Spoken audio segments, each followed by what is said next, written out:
Facebook live में आप लोगों का स्वागत है। आज की बातचीत का हम लोगों ने विषय रखा है हमारे जो प्रधानमंत्री नरेंद्र मोदी की अधिनायकवादी भाषा का जो मॉडल है और उसकी विचारधारा। सामान्य तौर पर नरेंद्र मोदी के भाषण की चर्चा तो होती है, लेकिन भाषण के अंदर जो भाषा इस्तेमाल की जा रही है, भाषा का जो मॉडल इस्तेमाल किया जा रहा है, उसकी कहीं कोई चर्चा नहीं है। मैंने एक लेक्चर उसी पर दिया था, उसकी कड़ी में आगे की बातचीत में आपके सामने रखता हूं।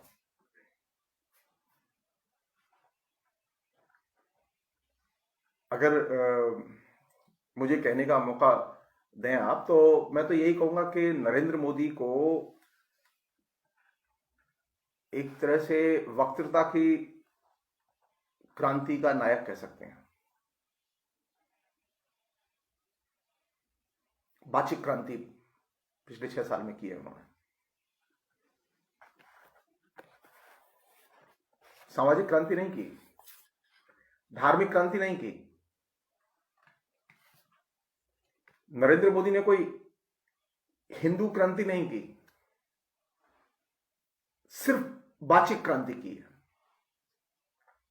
और वाचिक क्रांति के जरिए नरेंद्र मोदी ने घर घर नरेंद्र मोदी और उसके भाषणों को पहुंचा दिया है। इतनी सफलता के साथ में किसी भी प्रधानमंत्री ने अपनी जनप्रियता हासिल नहीं की थी, ये बात तो अनडिस्प्यूटेड है। नेहरू जी 10 साल जेल में रहे स्वाधीनता आंदोलन में, बड़ी कुर्बानियां की।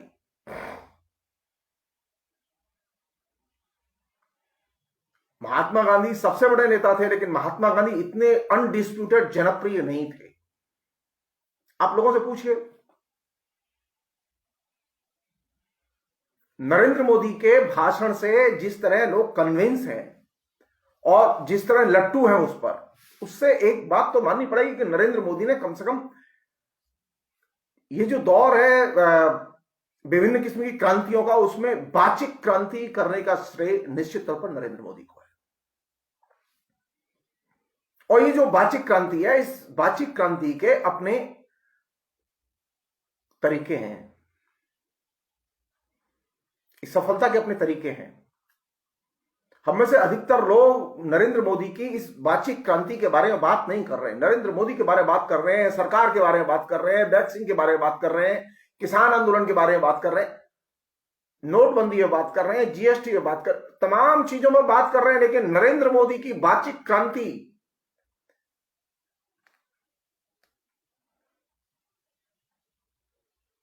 वही नरेंद्र मोदी की सफलता और नरेंद्र मोदी की 300 से अधिक जो सीटें हैं पार्लियामेंट में, उसका जनाधार है।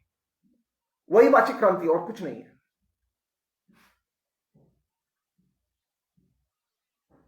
और इस नरेंद्र मोदी की वाचिक क्रांति की जो धुरी है वो है अविवेकवाद।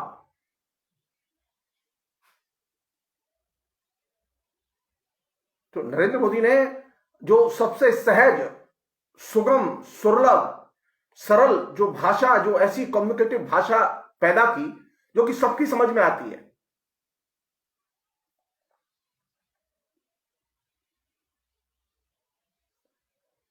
वो ऐसी भाषा है जिसने के अनेक पॉपुलर नारे निर्मित किए हैं लोगों के बीच में वो।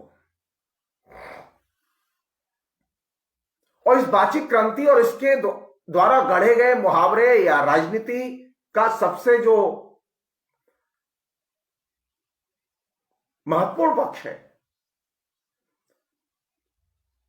नरेंद्र मोदी अकेले ऐसे प्रधानमंत्री हैं जो कि वाचिक क्रांति के तो नायक है, लेकिन वे जो भाषण देते हैं, वे जो बात कहते हैं, कुछ समय के बाद वह बात इरेशनल लगने लगती है। नेहरू जी के साथ यह दिक्कत नहीं थी, मिसेस गांधी के साथ यह दिक्कत नहीं थी। नेहरू जी के जो भाषण हैं, जो कि 1952 में दिए गए, 1956 में दिए गए, 1960 में दिए गए, 1964 में दिए गए, नेहरू जी के जो भाषण हैं, वे भाषण आज भी अनेक मसलों पर सार्थक लगते हैं, रेशनल लगते हैं। लेकिन नरेंद्र मोदी के जो भाषण है, उसकी जो वाचिक क्रांति का जो जनाधार है पूरा का पूरा तैयार जिसने किया उन भाषणों ने, उन भाषणों की ब्यूटी है कि भाषण देने के बाद एक अवधि के बाद आपको वे भाषण इरेशनल लगने लगते हैं। आप किसी भी किस्म के रैशनल पैराडाइम पर, रैशनल मानकों के आधार पर नरेंद्र मोदी के भाषणों को एंजॉय नहीं कर सकते। आप स्वयं, आप चाहे नरेंद्र मोदी के कट्टर अनुयायी हो, आप किसी से पूछिए कि आपने नरेंद्र मोदी का जो भाषण नोटबंदी पर सुना, जिससे कि आप इतने गदगद थे और प्रभावित थे और उत्तेजित और उन्मादित थे,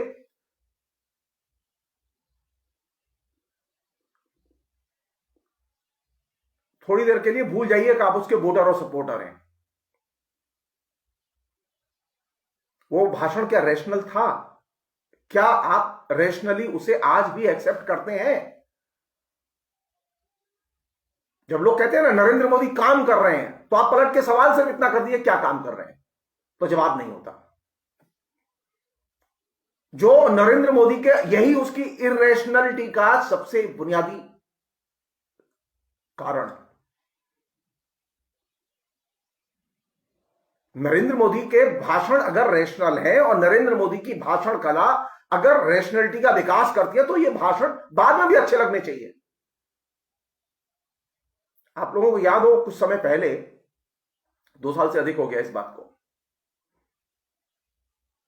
नरेंद्र मोदी के भाषणों का एक कंपाइलेशन तैयार हुआ और वह रिलीज किया गया, और उसमें भाषण लेखक का नाम था किसी का, कोई नाम याद नहीं आ रहा।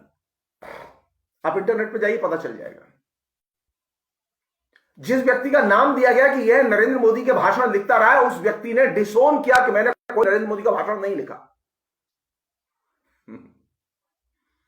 हिंदुस्तान में कभी किसी प्रधानमंत्री के साथ यह दुर्घटना नहीं घटी कि प्रधानमंत्री का कोई भाषण लेखक हो और वो प्रधानमंत्री के भाषणों की किताब जब पब्लिश हो तो वह डिसोन करे और कहे कि मेरा इस किताब से कोई संबंध नहीं है। तो नरेंद्र मोदी का जो लैंग्वेज मॉडल है,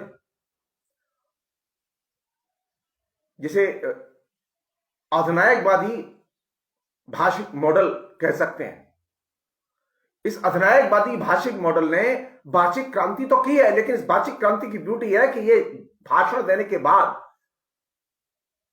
कुछ अवधि के बाद ही ये भाषण इरेशनल लगने लगते हैं। और ये वो जगह है जहां से कि नरेंद्र मोदी को और उनके भाषणों को कायदे से देखा जाना चाहिए। अगर आप मुझसे पूछें कि नरेंद्र मोदी की क्या विचारधारा, तो मैं कहूंगा नरेंद्र मोदी कोई विचारधारा नहीं है।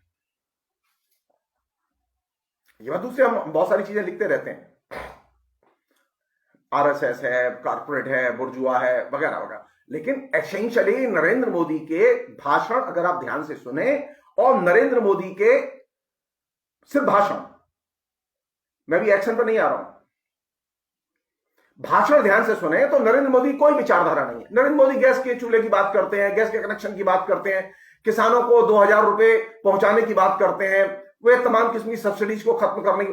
नरेंद्र मोदी अपने भाषणों में किसी भी किस्म की पॉलिटिकल आइडियोलॉजी को प्रोपेगेट नहीं करते। वो क्या करते हैं? वो खाली भाषण देते हैं। भाषण देना और भाषण के जरिए लोगों को इंगेज रखना, जिसे हम लोग कहते हैं ना भाषण में बमबारी। तो नरेंद्र मोदी ने वाचिक क्रांति के जरिए भाषणों की बमबारी की और बमबारी में लोगों को इंगेज किया है। और इस इंगेजमेंट में जो साधारण आदमी है वो इतनी बुरी तरह से उलझ गया है कि उसे समझ में नहीं आता कि वो करे क्या।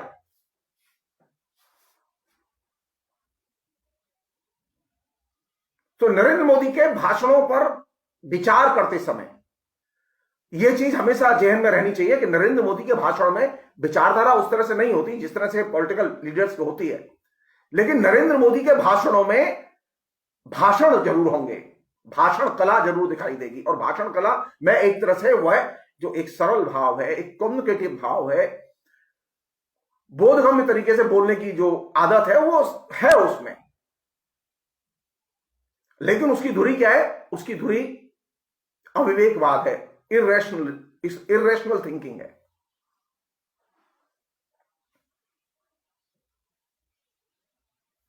और नरेंद्र मोदी जब भाषण देते हैं तो भाषण देते समय वे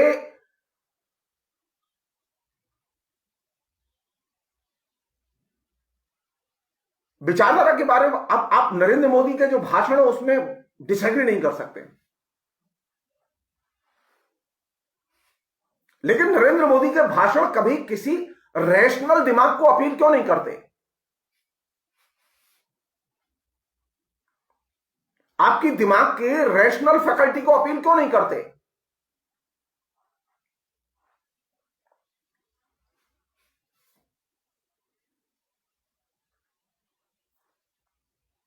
मसलन नरेंद्र मोदी ने अभी तक किसान आंदोलन पर जो भाषण दिए हैं, उन्होंने वीडियो कॉन्फ्रेंसिंग के जरिए बात की, उन्होंने मन की बात के जरिए बात की, और भी कई तरीके से बात की उन्होंने। आपको किसी भी भाषण में पता ही नहीं चलेगा कि नरेंद्र मोदी वो जो 3 बदनाम जो कृषि व्यापार संबंधी जो कानून है उनके बारे में क्या कहना चाहते हैं।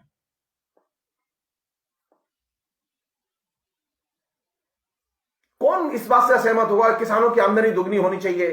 कौन इस बात से असहमत होगा किसानों का शोषण नहीं होना चाहिए? कोई असहमत नहीं होगा, लेकिन इसमें कोई काम की बात तो नहीं है। किसान तो उन कानूनों के बारे में आपत्ति जाहिर कर रहे हैं। नरेंद्र मोदी कभी कानूनों पर कंसंट्रेट करके बोलते ही नहीं है, क्योंकि नरेंद्र मोदी की बातचीत क्रांति में स्पेसिफिक मुद्दा कभी सामने नहीं आता।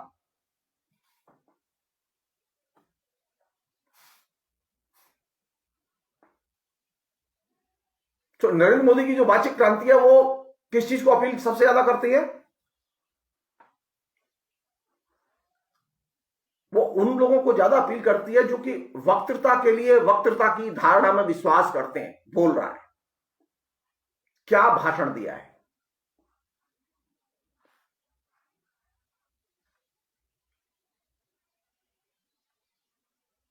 और ये जो भाषण है, वे भाषण कहां जा रहे हैं लगातार? किसके दिमाग में जा रहे हैं? वे लगातार आपकी इरेशनल फैकल्टी को सबसे ज्यादा अपील कर रहे हैं।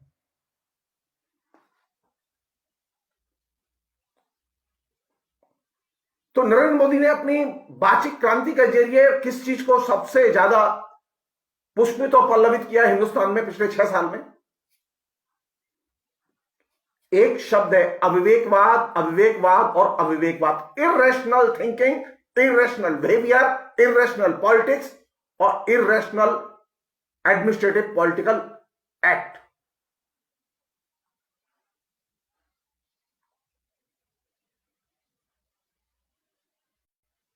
नरेंद्र मोदी कभी पलट के किसी भी रैशनल ग्राउंड पर खड़े होकर बात ही नहीं करते। और यह वो जगह है जहां से कि नरेंद्र मोदी की बातचीत क्रांति को देखा जाना चाहिए। नरेंद्र मोदी के भाषण में एक चीज आपने नोटिस की होगी, जब वो बोलते हैं तो बोलते समय वो बार बार डायलॉग की शैली में बात करते हैं। कालाधन पकड़ा जाना चाहिए कि नहीं? तो जनता कहती है चोर पकड़े जाने चाहिए कि नहीं? तो नरेंद्र मोदी अपने भाषणों में भीड़ के साथ में संवाद की पद्धति का इस्तेमाल करते हैं, और इस भीड़ के साथ में संवाद की पद्धति का सबसे इफेक्टिव मेथड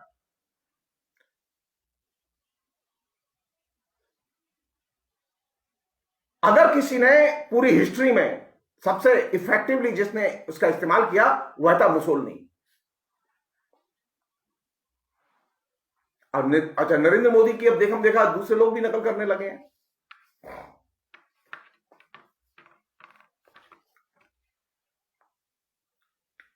सवाल यह, क्या मंच से भीड़ के साथ में कोई डायलॉग संभव है?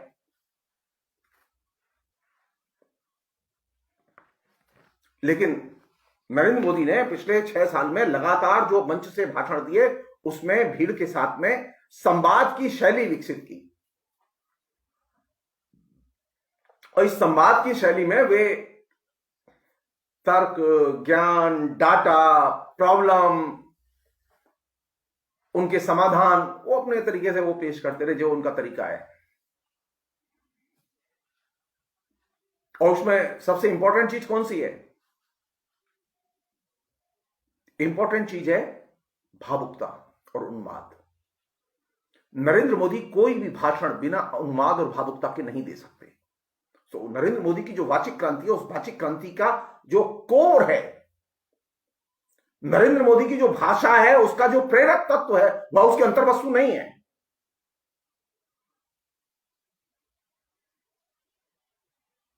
नरेंद्र मोदी की वाचिक क्रांति का ड्राइवर है भावुकता और उन्माद, और उसका ईंधन है अविवेकवाद।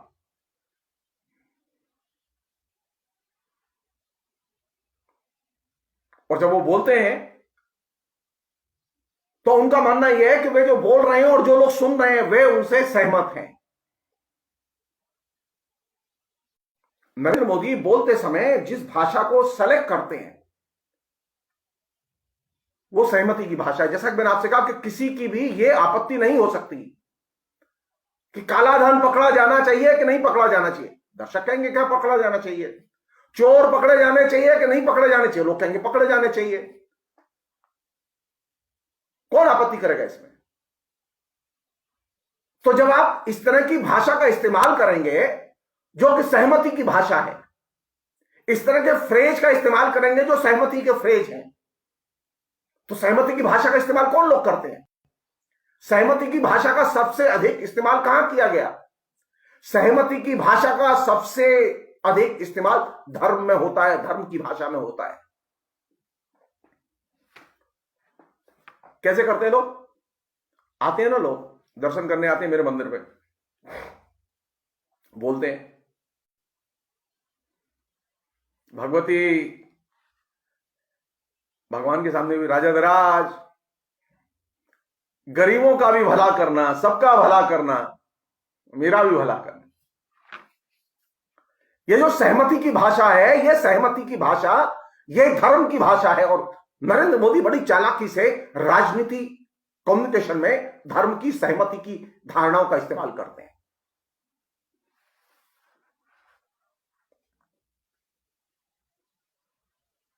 नरेंद्र मोदी जब बोलते हैं तो वे श्रोता की आस्था का ख्याल रखते हैं। वो कहीं श्रोता की आस्था डिस्टर्ब नहीं होनी चाहिए। तो वो जो कोर है जिस पर पूरी की पूरी राजनीति राम मंदिर आंदोलन के बाद खड़ी की गई बीजेपी की, वो कोर क्या है? वो कोर है आस्था और आस्था की भाषा, धार्मिक भाषा और रूपक की भाषा। उस कोर के आधार पर ही सारा का सारा तामझाम वाचिक क्रांति का खड़ा किया गया।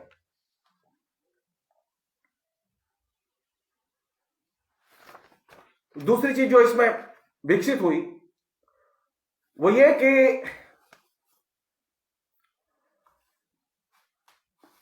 नरेंद्र मोदी जब भाषण देते हैं तो आमतौर पर जो सुनने वाले होते हैं उनकी नजर किस पर होती है? उनकी नजर होती है नरेंद्र मोदी पर। नरेंद्र मोदी क्या बोल रहे हैं इस पर नजर नहीं होती।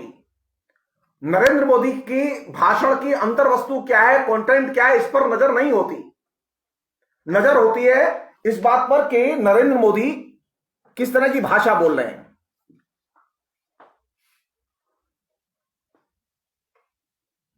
नरेंद्र मोदी को देखते हैं लोग, नरेंद्र मोदी के कंटेंट को नहीं देखते।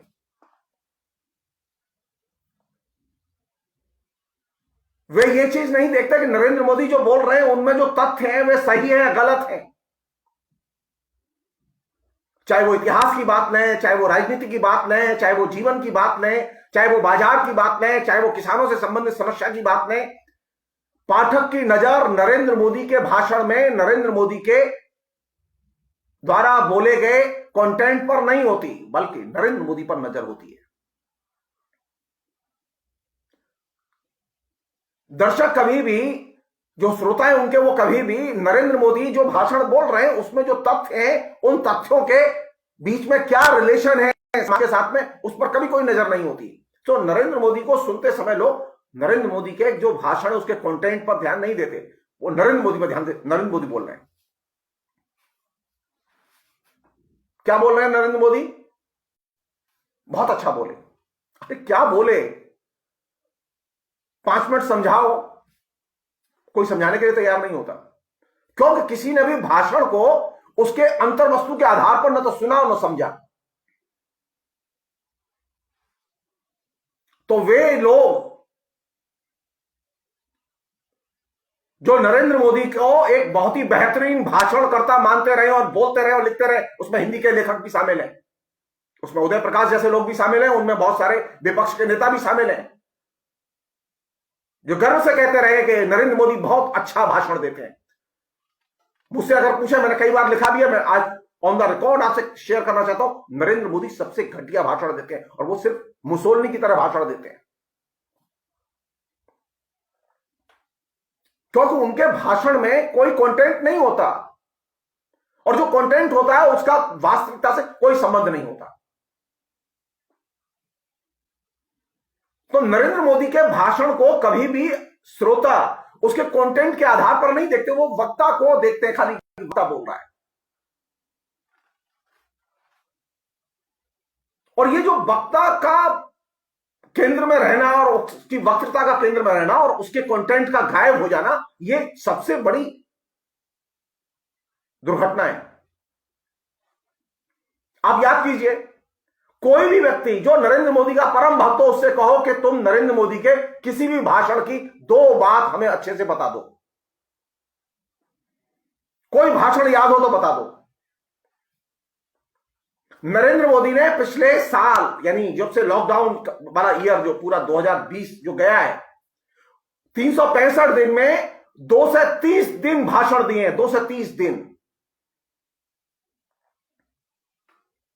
घर घर नरेंद्र मोदी की वाचिक क्रांति पहुंची है, लेकिन नरेंद्र मोदी ने क्या भाषण दिया है, उसका कंटेंट क्या है, उसमें जो तथ्य है वो सही है गलत है, किसी को कुछ नहीं मालूम। तो नरेंद्र मोदी की भाषण कला, जिसके कि सब लोग दीवाने हैं, वो निश्चित तौर पर वाचिक क्रांति के तौर पर देखी जानी चाहिए, और वो वैसी वाचिक क्रांति है जैसी मुसोलिनी ने की थी।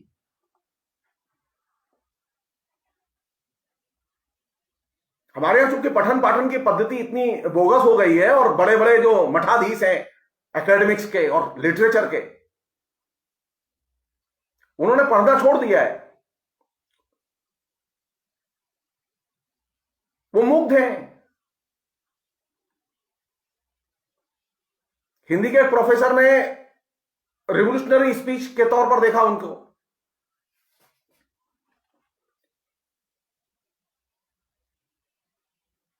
और भी लोग बोल चुके हैं। एक अन्य चीज है जो बहुत खतरनाक और बहुत महत्वपूर्ण है, नरेंद्र मोदी ने एक ऐसी कल्चर विकसित की अपनी वाचिक क्रांति के जरिए, अपने भाषणों के जरिए, जिसमें संदर्भ महत्वहीन होते हैं।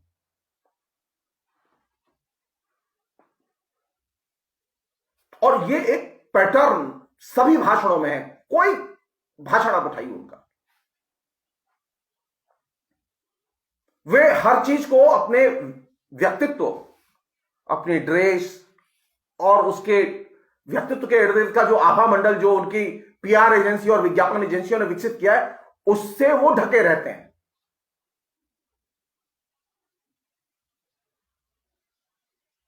और ये संदर्भ का महत्वहीन होना अपने आप में बहुत बड़ी समस्या है, अपने आप में सारे भाषणों में।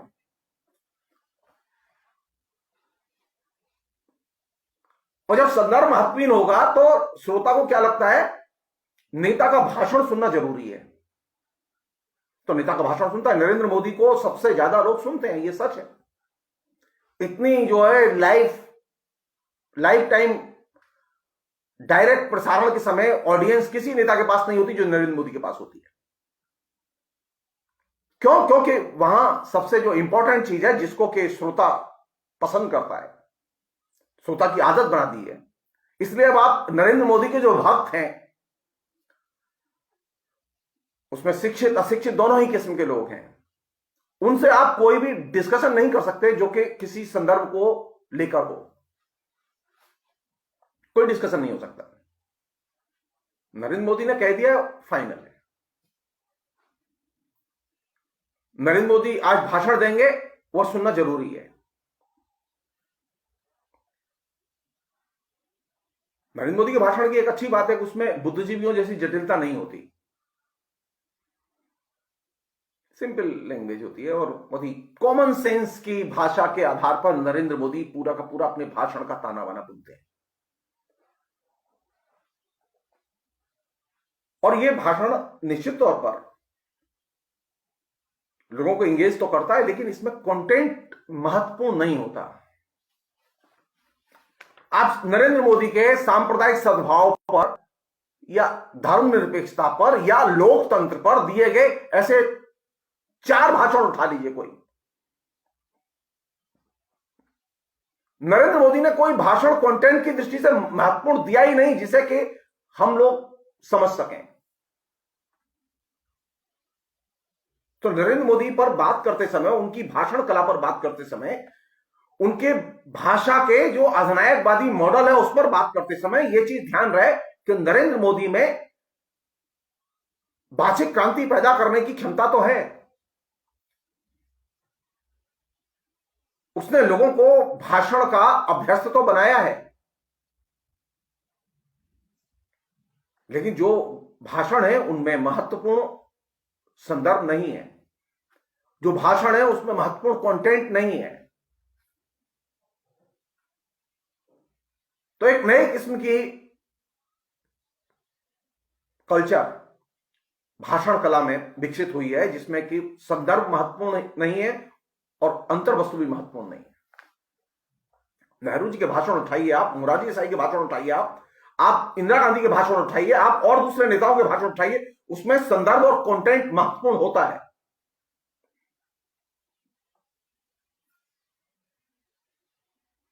लेकिन नरेंद्र मोदी के भाषण में न संदर्भ महत्वपूर्ण है और न ही अंतर्वस्तु महत्वपूर्ण है।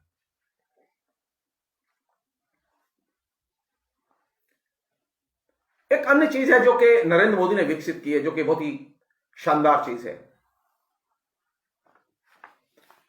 नरेंद्र मोदी मेरी जानकारी में हिंदुस्तान के पहले ऐसे प्रधानमंत्री हैं जो कि सचेत रूप से रैशनल लैंग्वेज को और रैशनल चीजों को अपने भाषण में लाने से परहेज करते हैं, सचेत रूप से परहेज करते हैं। नरेंद्र मोदी रैशनल भाषा का इस्तेमाल ही नहीं करते।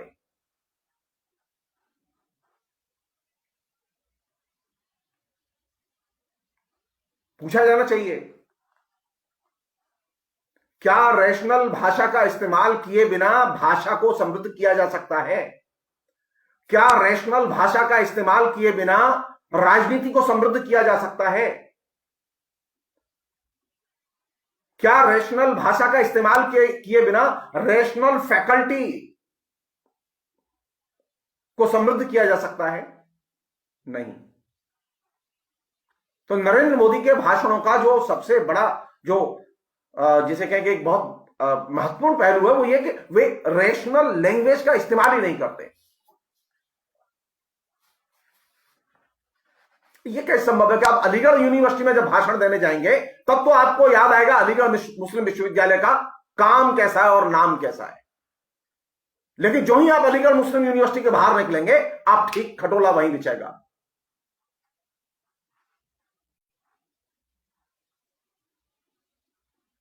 नरेंद्र मोदी ने जो हाल में अलीगढ़ मुस्लिम विश्वविद्यालय में जिस तरह का भाषण दिया उसमें से खाली अलीगढ़ मुस्लिम विश्वविद्यालय निकाल दीजिए, वो पटना विश्वविद्यालय में भी भाषण वैसा ही लागू होगा।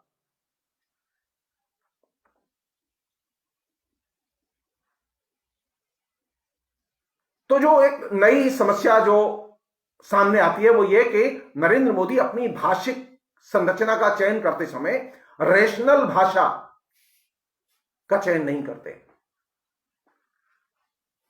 उसमें संदर्भ महत्वपूर्ण नहीं होता, उसमें कंटेंट महत्वपूर्ण नहीं होता।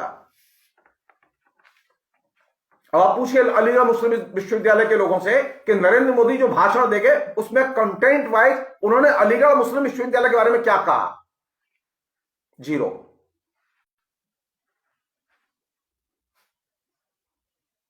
आपको लगेगा ही नहीं कि नरेंद्र अलीगढ़ मुस्लिम विश्वविद्यालय के साथ तो कोई कंटेंट भी जुड़ा हुआ है, उसकी हिस्ट्री के साथ कोई कंटेंट जुड़ा हुआ है। नरेंद्र मोदी ने पिछले दिनों विवेकानंद की मूर्ति का अनावरण करते समय जवाहरलाल नेहरू विश्वविद्यालय के विद्यार्थियों को और विश्वविद्यालय को संबोधित करते हुए जो भाषण दिया, आप उसे सुनिए ध्यान से, आपको लगेगा ही नहीं।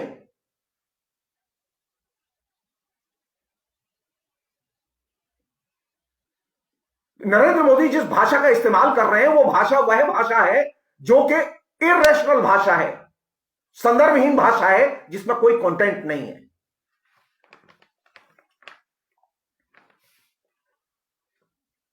जवाहरलाल नेहरू विश्वविद्यालय का जो संदर्भ है, विवेकानंद का भी वो संदर्भ है, अलग संदर्भ है दोनों के।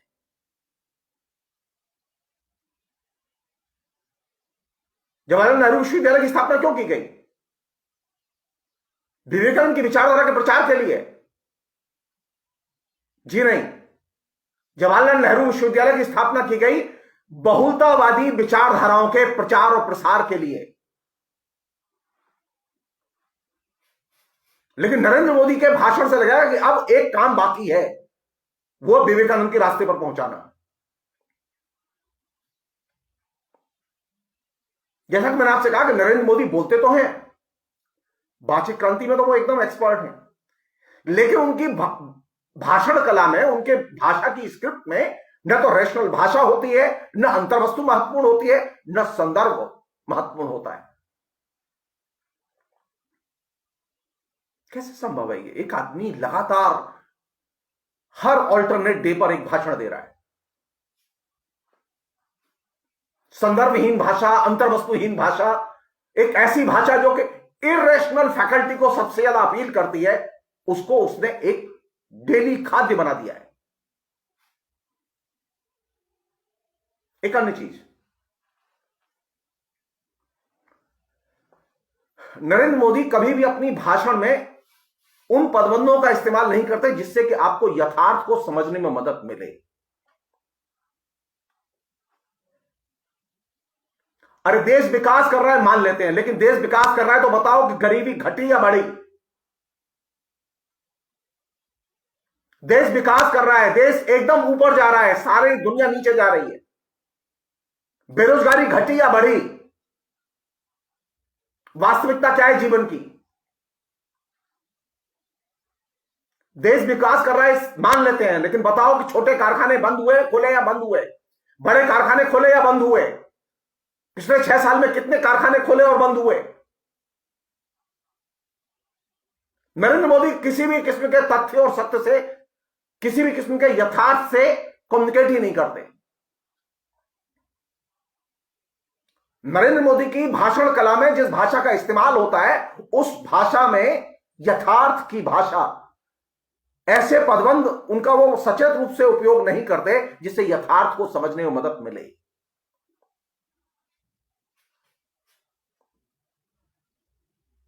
और हम भाषण खा रहे हैं, डेली खा रहे हैं, जैसे हम कचौड़ी जलेबी खाते हैं, जैसे समोसा खाते हैं, यानी जैसे चाउमीन खाते हैं। नरेंद्र मोदी के भाषणों को आपने, हम सभी लोगों ने बिल्कुल वैसा ही खाया है जैसे कि हम फास्ट फूड खाते हैं। जरा सी इच्छा हुई, बाहर निकले, घूमने हुए निकले, चलो समोसा खा लेते हैं, तो नरेंद्र मोदी का भाषण खा लेते हैं। आपने कभी सोचा ही नहीं कि इससे आपका स्वास्थ्य खराब होगा? एक बुरा भाषण, एक इरेशनल भाषण आपके पूरे के पूरे दिमाग को नष्ट कर सकता है। और नरेंद्र मोदी ने कम से कम अपनी वाचिक क्रांति के जरिए यह तो किया कि उसने हिंदुस्तान के दिमाग को नष्ट और भ्रष्ट किया। आपने कभी ध्यान नहीं दिया, आपने कभी ध्यान नहीं दिया है कि अच्छा भोजन, जिसे लोग डॉक्टर कहते हैं ना, घरेलू भोजन, जो घर का खाना है, वह स्वास्थ्य के लिए लाभप्रद है, पौष्टिक खाना होना चाहिए घर में भी। फास्ट फूड आपका स्वास्थ्यप्रद खाना नहीं हो सकता। ये जो 2 मिनट्स में मैगी, तो अगर आपको हिंदुस्तान में रेवोल्यूशन करना है, पॉलिटिकल कम्युनिकेशन करना है, पॉलिटिकल रेवोल्यूशन करना है, ऑन करो मोदी को, पॉलिटिकल रेवोल्यूशन इज कंप्लीट। तो नरेंद्र मोदी के भाषणों ने सबसे बड़ा नुकसान क्या किया? Rational thinking, rational speech, rational discourse, rational dialogue, rational writing, सबके प्रति नफरत पैदा कर दी। क्योंकि नरेंद्र मोदी ऐसी भाषा का इस्तेमाल करते हैं, ऐसे भाषिक पदबंधों का इस्तेमाल करते हैं जिनके जरिए आप यथार्थ को पकड़ और समझ ही नहीं सकते। मैं नरेंद्र मोदी के सारे तर्क मानने के लिए तैयार हूं, सिर्फ नरेंद्र मोदी एक भाषण अपना ऐसा दें जिससे हिंदुस्तान का यथार्थ समझ में आए। नरेंद्र मोदी ने 6 साल में बहुत विकास किया है, सिर्फ ऐसी भाषा चुन के बताएं और बोलें। मुझे मालूम है नरेंद्र मोदी को भाषा नहीं आती, उनके अनुयायियों को वो भाषा नहीं आती।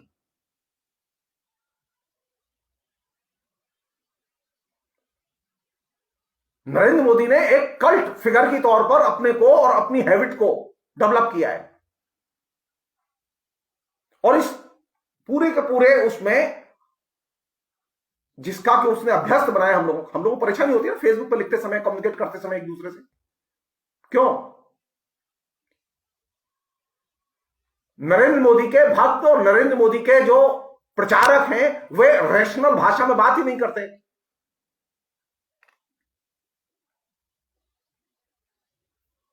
उनके पास रैशनल लैंग्वेज नहीं होती।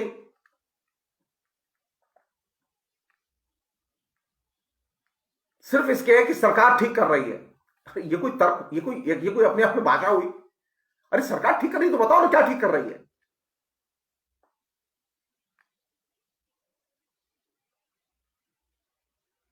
एक अन्य चीज जो कि इस पूरे विमर्श में सामने आई है वो ये कि नरेंद्र मोदी जिस शब्द का इस्तेमाल करते हैं और जिस शब्द को उछाल देते हैं,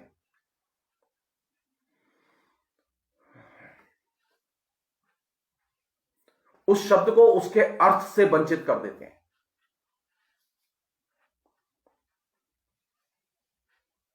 नरेंद्र मोदी ने कृपा करके एक काम किया बड़ा, वो जो भक्त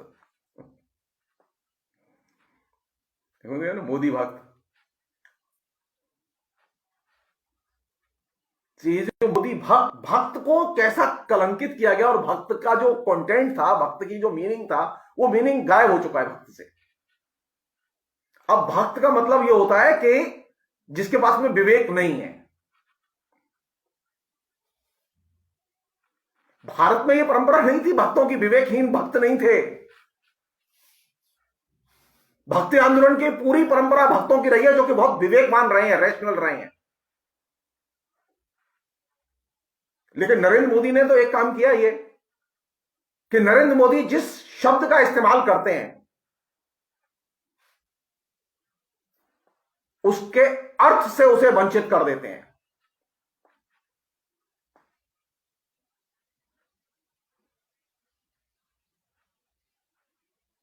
अब आप देखिए, कोई चीज उठाइए, आप एक चीज उठाइए जिसको कि उन्होंने बोला हो और उसके बाद में उसका मीनिंग नष्ट न किया हो। एक चीज उठाइए कोई।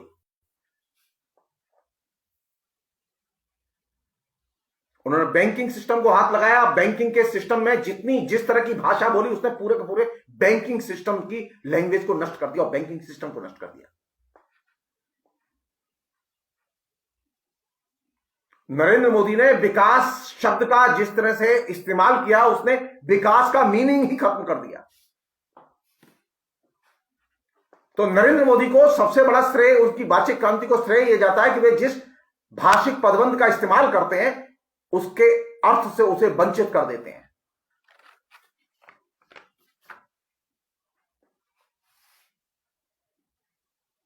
अब तक यह हुआ कि लोग जिस शब्द का इस्तेमाल करते हैं उसके साथ उसका एक अर्थ जुड़ा रहता है, वो अर्थ समृद्ध करते हैं लोग, अच्छे वक्ता। लेकिन नरेंद्र मोदी की मुश्किल यह है कि वे जब किसी शब्द का इस्तेमाल करते हैं तो वे पहला काम यह करते हैं उस शब्द के साथ जुड़े हुए अर्थ को नष्ट कर देते हैं।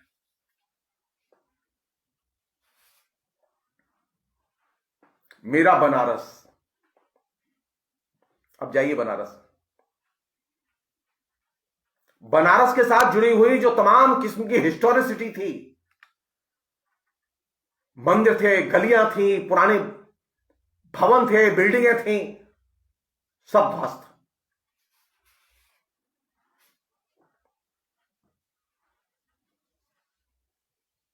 तो एक नई चीज जो विकसित हुई है वो ये कि आप लिस्ट लगाइए ऐसे शब्दों की कि नरेंद्र मोदी ने कौन कौन से शब्द इस्तेमाल किए और वे शब्द अपने अर्थ से वंचित हुए कि नहीं हुए। कारण नरेंद्र मोदी जिन शब्दों का इस्तेमाल करते हैं क्या वे उन शब्दों का आचरण भी करते हैं। मसलन नरेंद्र मोदी ने कहा कि देश विकास करेगा, तो क्या एक्चुअल में देश ने विकास किया?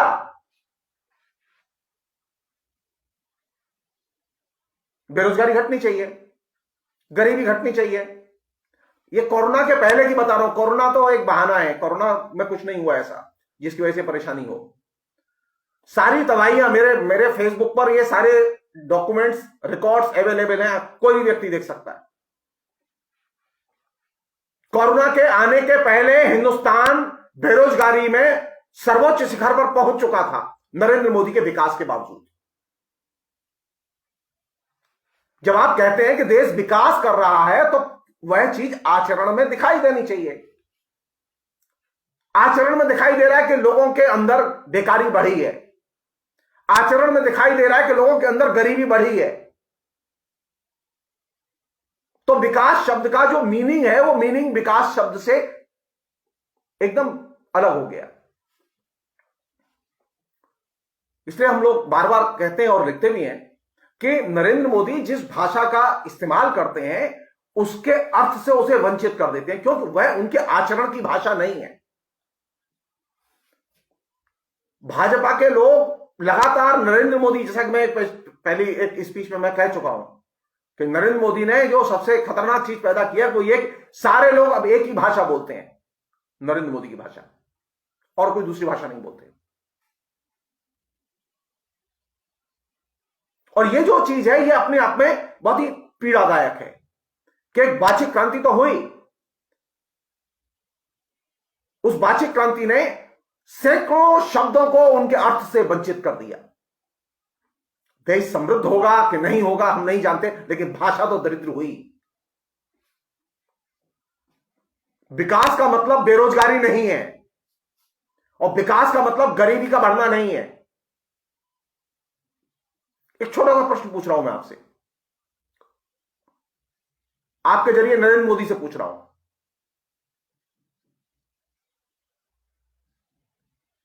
मुकेश अंबानी ने पिछले 6 साल में कितने बड़े कारखाने खोले हिंदुस्तान में?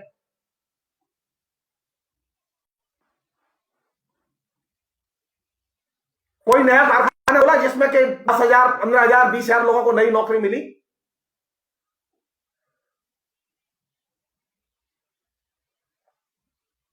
कोई कारखाना नहीं खुला, तो विकास कहां से होगा? सिंघानिया ने खोला, टाटा ने खोला, कोई ऑटोमोबाइल इंडस्ट्री की कंपनी ने आके कोई नया कारखाना खोला? यहां डेवलपमेंट कहां से होगा? नौकरियां कहां से आएंगी? तो विकास का जो मीनिंग है वो किससे तय होगा? नरेंद्र मोदी के बोलने से, अखबार में लिखने से? जी नहीं, वो आचरण से तय होगा। हमें व्यवहार में देखना होगा क्या सचमुच में विकास हुआ है।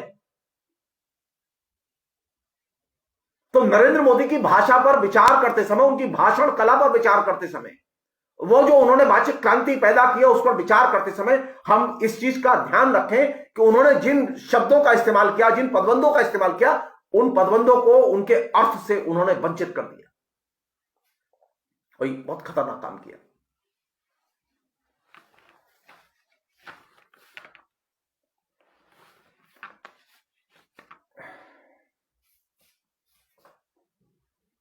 एक और चीज है जो कि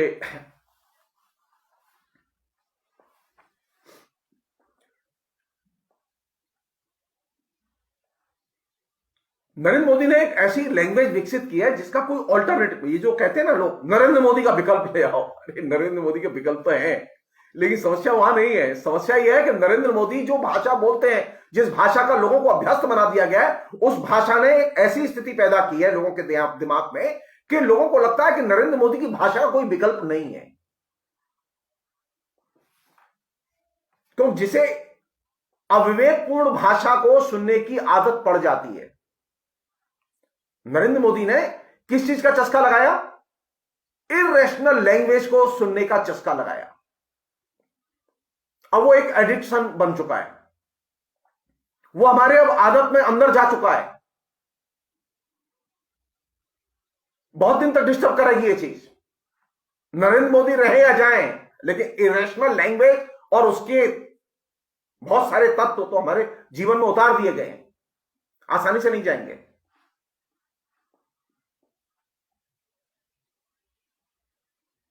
जो चीज डिस्टर्ब कर रही है वो कौन सी चीज कर रही है? वो ये कि नरेंद्र मोदी जिन पदबंधों का इस्तेमाल कर रहे हैं उन पदबंधों का कोई विकल्प नहीं है। अब वो जैसे वो कहते हैं ना, मैं किसान की आमदनी दुगनी करना चाहता हूं। अब आप बोलिए कि आप चौगुनी करना चाहते हैं, तो कोई तो बोल नहीं रहा है कि दुगनी करना चाहते हैं, बाकी सब लोग ये बोल रहे हैं किसान की आमदनी घट रही है। नरेंद्र मोदी एकदम उल्टी बात बोल रहे हैं, किसान की आमदनी दुगनी करेंगे, किसान को खुशहाल बनाएंगे।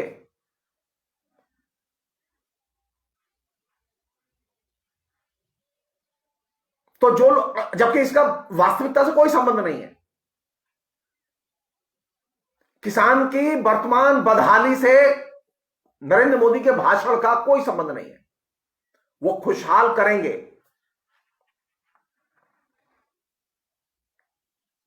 तो नरेंद्र मोदी अपने भाषण के जरिए एक ऐसी स्थिति पैदा करते हैं जिसे हम विकल्पहीन स्थिति कहते हैं, कि नरेंद्र मोदी जो कह रहे हैं उसका कोई ऑल्टरनेटिव नहीं है। इसलिए वे ऐसे वैचारिक पदबंधों, कंटेंट और पूरे के पूरे भाषाई कम्युनिकेशन के पैटर्न को उन्होंने विकसित किया है, जिसमें कि आप सुनने के बाद में आपको लगे नहीं यार, इसका कोई विकल्प नहीं है। अब आप यहां से सोचिए कि वैक्सीन आ गई, बिना वैज्ञानिक परीक्षण फाइनल किए वैक्सीन आ गई और अब उतार दी गई। अब लगेगी अब क्या होगा क्या नहीं होगा भगवान जाने। वैक्सीन रिवोल्यूशन तो हो गया। आप समझा सकते हैं साधारण आदमी को? नहीं समझा सकते, क्योंकि नरेंद्र मोदी के कम्युनिकेशन में जो लैंग्वेज दाखिल होती है, अगर वो वैक्सीन दाखिल हो गई है तो वैक्सीन भी अपनी अंतर वस्तु से वंचित होगी। वो जिसे कहते हैं ना, नरेंद्र मोदी में वो मिदास का गुण है कि जो भी चीज छुएंगे वो सोने की हो जाएगी। और वो वैक्सीन भी सोने की हो गई है। और मिदास की क्या दशा हुई थी अंत में, सब कहानी आपको मालूम है। नहीं मालूम है जिन लोगों को, वो इंटरनेट पर जाएं और मिदास राजा की कहानी को पढ़ें।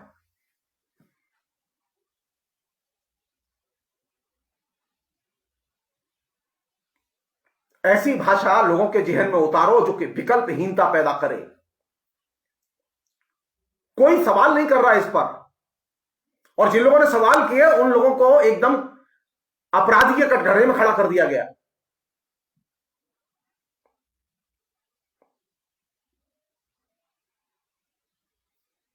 सच्चाई क्या है ये बहुत बाद में पता चलेगी। पता चलेगी, ऐसा नहीं पता नहीं चलेगी, पता चलेगी। इसलिए जो चीज आपसे कहना चाहता हूं वो ये कि नरेंद्र मोदी अपनी भाषा और भाषण कला के जरिए जिस भाषा का इस्तेमाल करते हैं वह विकल्पहीनता पैदा करती है। अब वैक्सीन का कोई विकल्प नहीं है, आप मजबूर हैं उसे लेने के लिए, आप कन्विंस कर दिए गए हैं।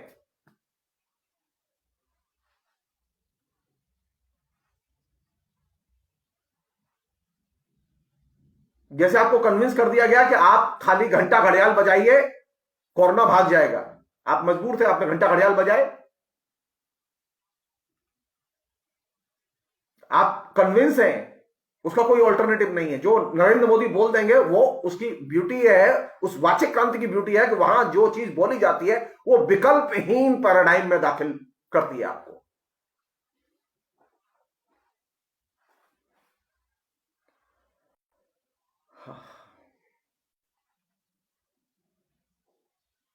एक और है जो कि मुझे लगता है कि ये थोड़ी सी असुविधाजनक है, लेकिन है। नरेंद्र मोदी कंटिन्यूअसली महीना 2 महीना के अंतराल पे वो कंटिन्यूअसली एक जगह बार बार जाते हैं और एक चीज को बार बार लाते हैं, जिसे हम लोग कहते हैं रूपकों की भाषा और धार्मिक भाषा, या आप पौराणिक भाषा कह सकते हैं अपनी शब्दावली में। पौराणिक आख्यान और रूपकों की भाषा को वो बीच बीच में बार बार लेके आते हैं, और ये रूपकों की भाषा, पौराणिक भाषा का बीच बीच में आना हर महीने 1.5 महीने में, तो अभी तो खैरियत है, कोरोना की वजह से उनकी विदेश यात्राएं बंद है। अंततः तो वो विदेश यात्रा में भी उन्होंने ये पैकेज में रखा हुआ था कि वो जहां जाएंगे वहां मंदिर में जरूर जाएंगे।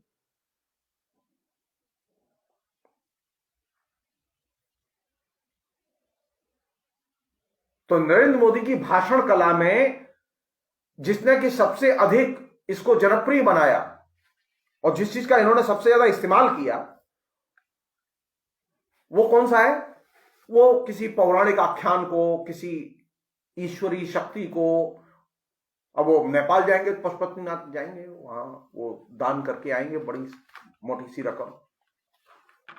तो नरेंद्र मोदी अपने लैंग्वेज के डिस्कोर्स में, अपनी भाषण कला में बार बार, अपने एक्शन में बार बार पौराणिक भाषा और पौराणिक रूपकों का जम के इस्तेमाल करते हैं।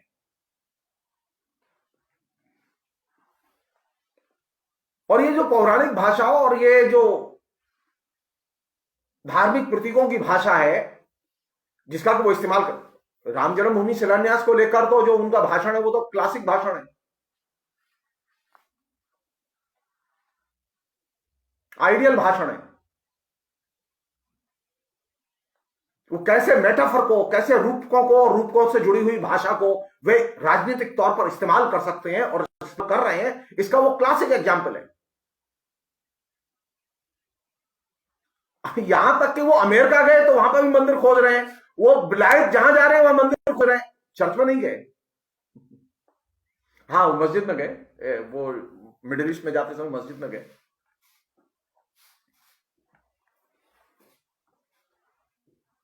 तो जब आप अपने भाषण में और अपने भाषण के स्ट्रक्चर में रूपकों की भाषा, पौराणिक आख्यान, इनकी भाषा, इनके कथानक, इनका जब आप इस्तेमाल करते हैं तो सबसे पहली चीज कौन सी होती है?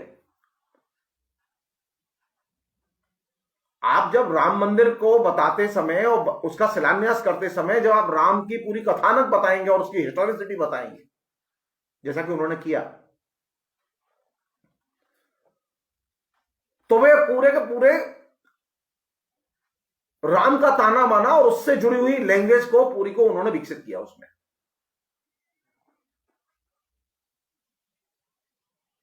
और इस पूरे विकास में उन्होंने एक ऐसी रूपक भाषा विकसित की है, वो हमेशा एक रूपक बनाते हैं। अब कांग्रेस भी उनके लिए एक रूपक है और विपक्ष भी एक रूपक है। विपक्ष का वंशवाद, ये एक रूपक है जिसको कि वो बार बार हर मीटिंग में बोलते हैं।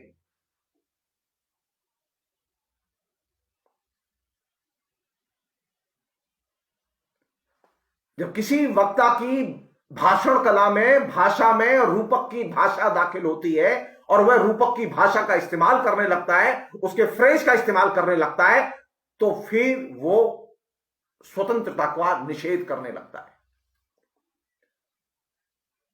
आइडियोलॉजिकली नरेंद्र मोदी ने जो भाषण कला विकसित की, जिसमें कि रूपक, पौराणिक आख्यान, मिथ के चरित्र ये बार बार दाखिल होते रहे हैं। वो मथुरा आएंगे तो यमुना को याद करेंगे, बनारस जाएंगे तो गंगा को याद करेंगे, अयोध्या जाएंगे तो राम को याद करेंगे, पाटलिपुत्र जाएंगे तो फिर किसी और को याद करेंगे। ये जो रूपकों की भाषा का उनकी भाषण कला में आना और उसका रेफरेंस वे अपने तरीके से डेवलप करते हैं, उसका हिस्टोरिसिटी से कोई लेना देना नहीं होता, उसके ऐतिहासिक संदर्भ से उसका कोई लेना देना नहीं होता। तो वे जो भाषा विकसित की है उन्होंने, जो रूपकों की भाषा से उन्होंने विरासत में ली है, जिसको कि उन्होंने अपनी भाषण कला का बुनियादी ढांचा खड़ा किया है, जिससे वो भाषा कैसी है? वो भाषा स्वतंत्रता का निषेध करती है।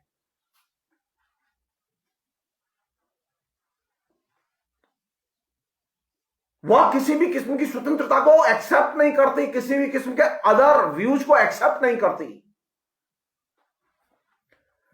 वो पूछते हैं ना वंशवाद है कि नहीं है, तो लोग कहते हैं हाँ है, क्योंकि सबकी तो बेटा बेटी तो सबके इलेक्शन लड़ ही रहे हैं।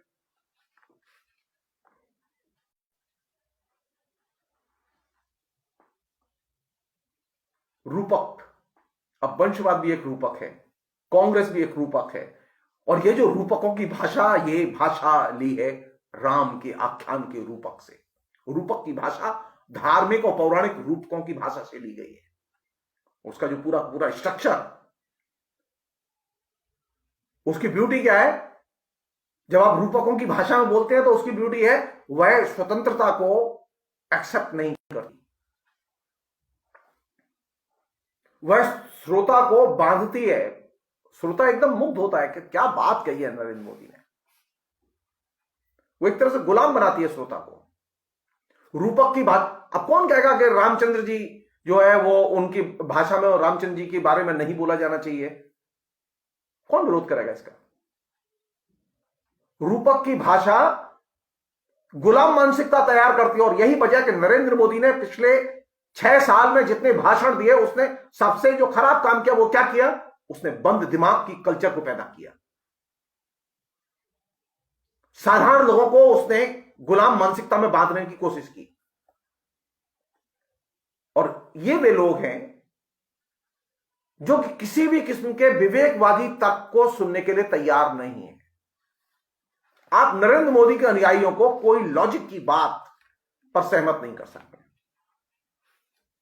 वो यही कहेंगे अरे बाकी सब ठीक है जगदीश्वर जी आपकी बात, लेकिन 2024 में नरेंद्र मोदी आ रहे हैं। पहले वो कह रहे 2019 में आ रहे हैं, वो आ गए। हमने कहा भाई नुकसान हुआ है, कुछ काम नहीं हुआ, वो ना वो सब ठीक है, लेकिन वो आ रहे हैं, खटोला यहीं बिछेगा।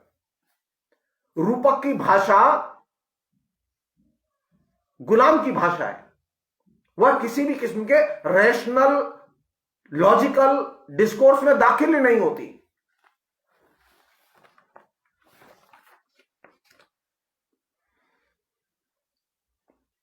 इस भाषा की खूबी है कि ये साधारण शैली में होती है हमेशा, जैसे कथावाचक होते हैं जो कि बहुत ही कॉम्प्लिकेटेड शैली में अपनी बात कहते हैं। इस भाषा में पूरी में बहुत छोटा सा हिस्सा होता है जो कहीं कोई विवादास्पद होता है, बाकी सारी भाषा जो है अविवादास्पद होती है। और इस भाषा की खूबी है कि इसमें एक खास किस्म की आध्यात्मिकता होती है। जो नरेंद्र मोदी की भाषा है उसमें एक खास किस्म की आध्यात्मिकता है। मैं कुछ समय पहले रांची यूनिवर्सिटी में इंटरव्यू लेने गया था, तो मालूम पड़ा कि जो वहां की जो प्रो वाइस चांसलर थी महिला, वो शिकायत कर रही थी कि उनके पति है, उनको एडिक्शन है नरेंद्र मोदी का भाषण सुनने का, वो भाषण सुनने उन्हें आनंद आता है, बिल्कुल ऐसे जैसे राम कथा सुनने हो। लोग हैं ऐसे, नरेंद्र मोदी के अनुयायी हैं ऐसे, उनको नरेंद्र मोदी का भाषण अच्छा लगता है और बिल्कुल एकदम लट्टू हैं उस पर। तो ये जो उसमें जो आध्यात्मिकता का एलिमेंट है नरेंद्र मोदी की भाषा में, ये एलिमेंट इसलिए है क्योंकि वहां उसका जो ढांचा पूरा का बनाया गया वो अविवेकवाद पर आधारित है।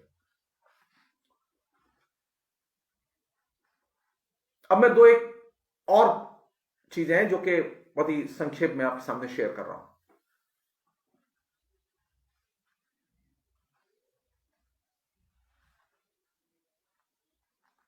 ये जो रूपक की भाषा या आध्यात्मिक भाषा का जब आप इस्तेमाल करते हैं तो इसमें सबसे बड़ी अच्छी बात यह है कि आपको अंतर्वस्तु के विस्तार की जरूरत नहीं होती। नरेंद्र मोदी की जो तमाम स्पीचेस हैं उनमें भयानक पुनरावृत्ति है, नया कंटेंट नहीं है।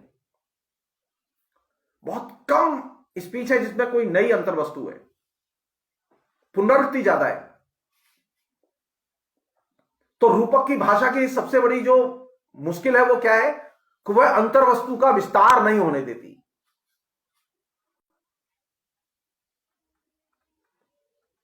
और यही वजह है कि नरेंद्र मोदी के भाषणों में एक खास पैटर्न, एक खास अंतर्वस्तु, और वो कंटिन्यूअसली मिलेगी। विषय भी फिक्स हैं, उन्हीं विषयों पर मिलेंगी बार बार।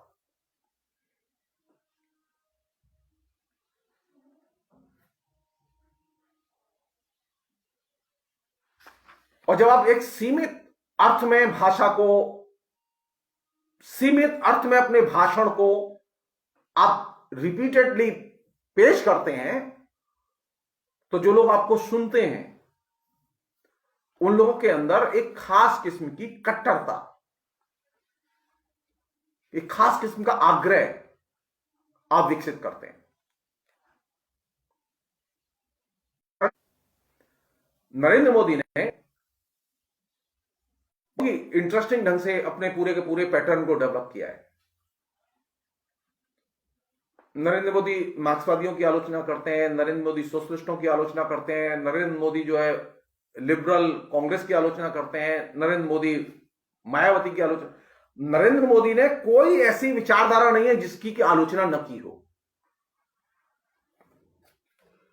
तो नरेंद्र मोदी के भाषण का जो क्रक्स है, धुरी, वो किस पर टिकी हुई है? सभी किस्म की विचारधाराओं के नकार पर टिकी हुई है।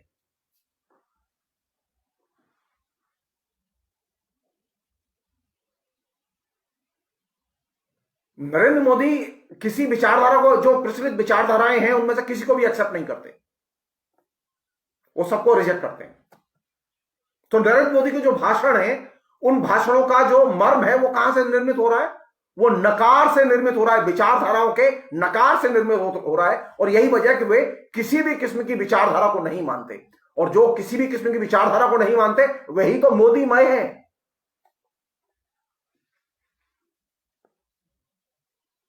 अब आप सोचिए, आप किस हिंदुस्तान में खड़े हैं और किस नेता के नीचे खड़े हैं। आपके पास एक ऐसा नेता है जो कि नेगेटिव पॉलिटिक्स के आधार पर उसने अपनी पूरी की पूरी भाषण कला को विकसित किया है। ऐसा नहीं कि नरेंद्र मोदी जब वामपंथियों को अस्वीकार करते हैं तो नरेंद्र मोदी हिंदुत्व को भी अस्वीकार करते हैं। वो राष्ट्रवादियों को भी, वो तमाम गौ रक्षकों को खूब लतिया चुके हैं बार बार। तो नरेंद्र मोदी की जो मतलब विचारधारा है वो किस पर टिकी हुई है? नकारवादी दृष्टिकोण पर टिकी हुई है।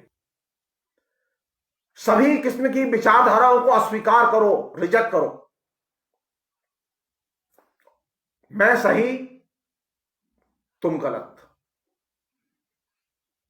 ये जो सभी किस्म की विचारधाराओं का अस्वीकार, जो नरेंद्र मोदी के भाषण की धुरी है, यही तो मुसोलिनी के भाषण की विशेषता थी, यही तो हिटलर के भाषण की विशेषता थी। नाराज क्यों होते हैं इस बात पर? नरेंद्र मोदी के भक्त नाराज क्यों होते हैं जबकि तुलना हिटलर के और मुसोलिनी के भाषणों से की जाए?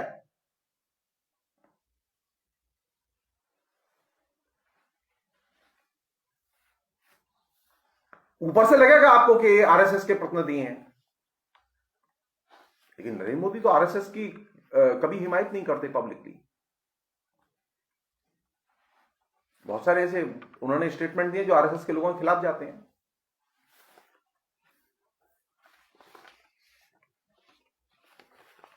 ये जो नकार की जो भाषा है, ये नकार की भाषा ही असल में खोखली भाषा है, और इनके जो राजनीतिक खोखलेपन को वो दर्शाती है। सभी विचारधाराओं को अस्वीकार करो। विचारधाराएं गुलाम बनाती हैं, और नरेंद्र मोदी वो तो गुलाम का भी गुलाम।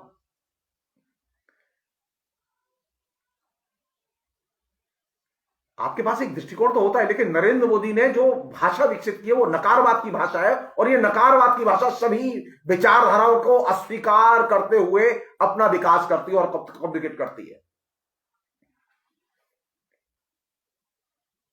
अंत में मैं सिर्फ एक चीज कह के ये बात यहीं रोकूंगा, क्योंकि अभी बातचीत बहुत है, आगे आएंगी। वो ये कि नरेंद्र मोदी की भाषण कला और भाषा को सिर्फ आर्थिक यथार्थ से जोड़कर देखो। जब मैं कहता हूं कि नरेंद्र मोदी अपने भाषणों में रूपक की और पौराणिक की और धर्म की भाषा का इस्तेमाल करते हैं, तो आप एक चीज जान लीजिए कि धर्म की भाषा की खूबी है कि उसे आप आर्थिक अवस्था से जोड़कर नहीं देख सकते। नरेंद्र मोदी के किसी भी भाषण को हिंदुस्तान की आर्थिक अवस्था से जोड़कर देखिए, चाहे उनका पहले दिन दिया गया भाषण हो जब वो संसद में चरण रज संसद की लेके घुस रहे थे, और अब संसद की उसी बिल्डिंग को वो एक म्यूजियम बनाने में लगे हुए हैं। अब वो म्यूजियम पीस होगी। इसे कहते हैं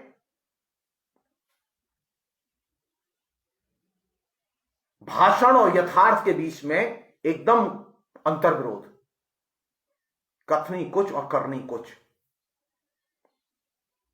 जिस समय वो संसद की सीढ़ियों का स्पर्श करते हुए घुस रहे थे, प्रणाम करके घुस रहे थे, लोगों को लग रहा था देखो नरेंद्र मोदी के अंदर कितनी संसद की इस बिल्डिंग के प्रति सम्मान की भावना है।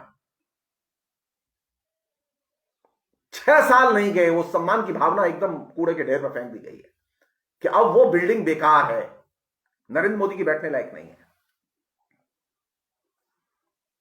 तो धर्म की भाषा की ब्यूटी है कि धर्म की भाषा को आप आर्थिक स्थितियों से जोड़कर नहीं पढ़ सकते। नरेंद्र मोदी ने अपनी पूरी की पूरी भाषण कला में धर्म की भाषा और उसके रूपों का जिस तरह से इस्तेमाल किया है, उसको कैसे पढ़ा जाएगा। नरेंद्र मोदी तो गैस पर बात करते हैं, नरेंद्र मोदी विकास पर बात करते हैं, नरेंद्र मोदी किसान पर बात करते हैं, वहां तो धर्म आता नहीं है कहीं। जगदीश्वर जी आप क्या कह रहे हैं? सिर्फ मैं वो चाबी दे रहा हूं आपको जिससे नरेंद्र मोदी खुलते हैं। नरेंद्र मोदी ने जो भाषण दिए हैं उन भाषणों को आर्थिक यथार्थ से जोड़कर देखो।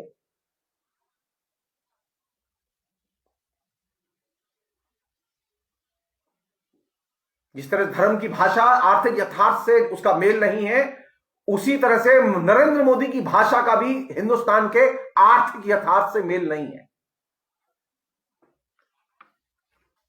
नरेंद्र मोदी जो बोलते हैं और नरेंद्र मोदी जो आचरण करते हैं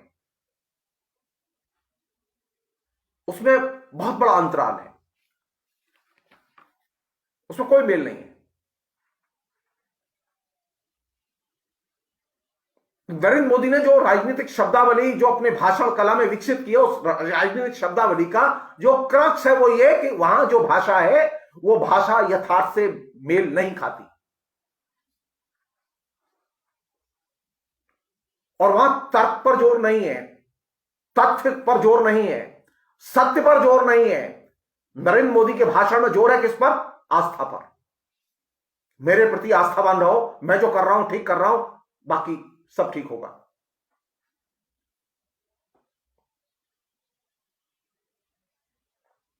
और जब आप आस्थावान हैं तभी तक आप वैध हैं, और जब आस्थावान नहीं है तो आप वैध नहीं है। आप मोदी को मानते हैं तो आप सही हैं, और मोदी को नहीं मानते तो आप गलत हैं।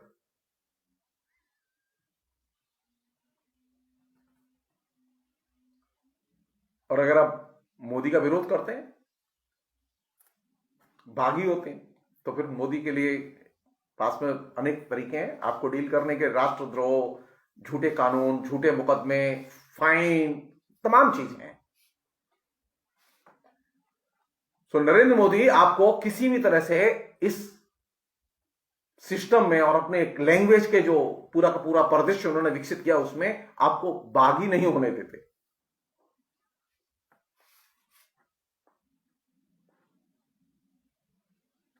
आप किसी भी तरह से नई लैंग्वेज के जरिए आप धर्म को रिप्लेस नहीं कर सकते। धर्म को बनाए रखने के लिए जरूरी है कि धर्म की जो प्रचलित भाषा है, जो कि पिछले 1000 साल में विकसित हुई है, 2000 साल में विकसित हुई है, उस भाषा को जैसे कहा गया है उसी रूप में आप उसका इस्तेमाल कीजिए, तभी आप अच्छे भक्त हैं। अगर आप उसे रिप्लेस करेंगे तो आप बागी कहलाएंगे।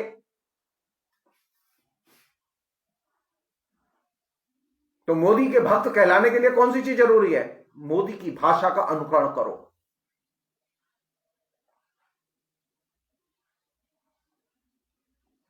और आखिरी चीज, मोदी ने जो सबसे खतरनाक चीज विकसित की है अपने भाषण के जरिए, वो ये है कि उसने बहुसंख्यकवाद को विकसित किया है, बहुसंख्यक जो समुदायवाद है उसे विकसित किया है। मोदी ने खाली भाजपा को विकसित नहीं किया। मोदी ने अगर भाजपा को खाली विकसित किया होता, भाजपा के लिए वोट जुटाए होते, हमें कोई आपत्ति नहीं होती। मोदी ने सबसे खतरनाक काम क्या किया है कि उसने एक खास किस्म का बहुसंख्यकवाद और समुदायवाद पैदा किया है।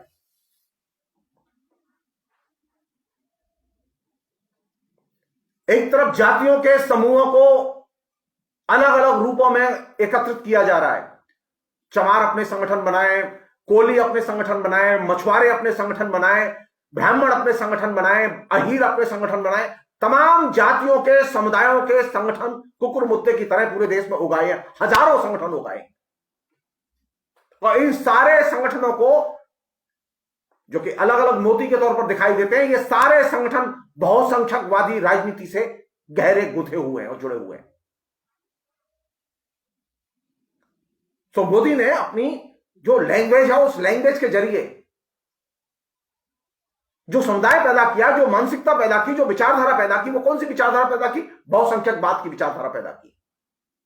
अब तक बहुत हुआ धर्मनिरपेक्षता, अब तक बहुत हुआ बहुलतावाद, अब संख्या बल के आधार पर बहुमत जो कहेगा उसे मानना होगा।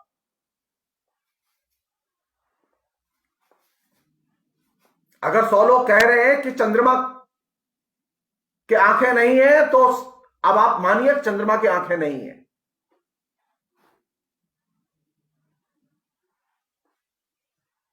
यह खास किस्म का रूढ़िवाद है जो कि बहुसंख्यकवाद की आड़ में पैदा किया जा रहा है।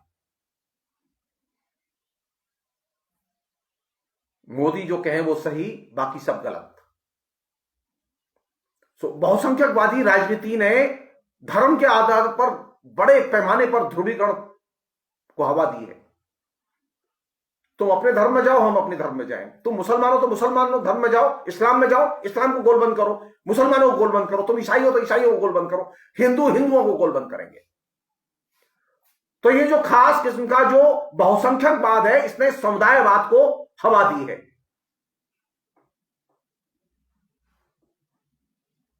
और ये बहुत खतरनाक चीज है, सबसे ज्यादा खतरनाक चीज है।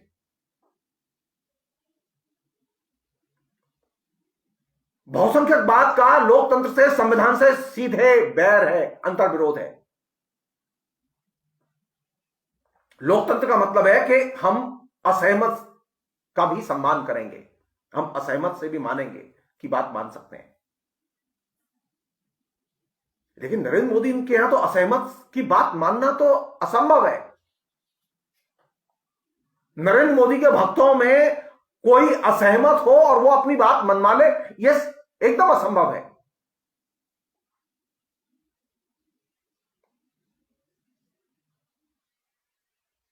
तो ये जो समुदायवाद है, इस समुदायवाद की ब्यूटी है कि जो मुझसे सहमत नहीं है उसके लिए कोई जगह नहीं है।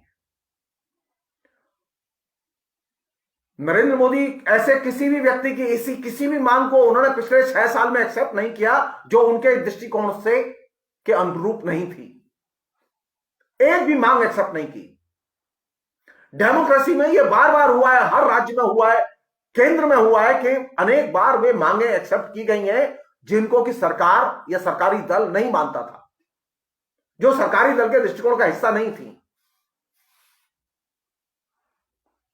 तो समुदायवाद और यह बहुसंख्यकवाद जो आया, इस बहुसंख्यकवाद ने एक नई चुनौती पैदा की है।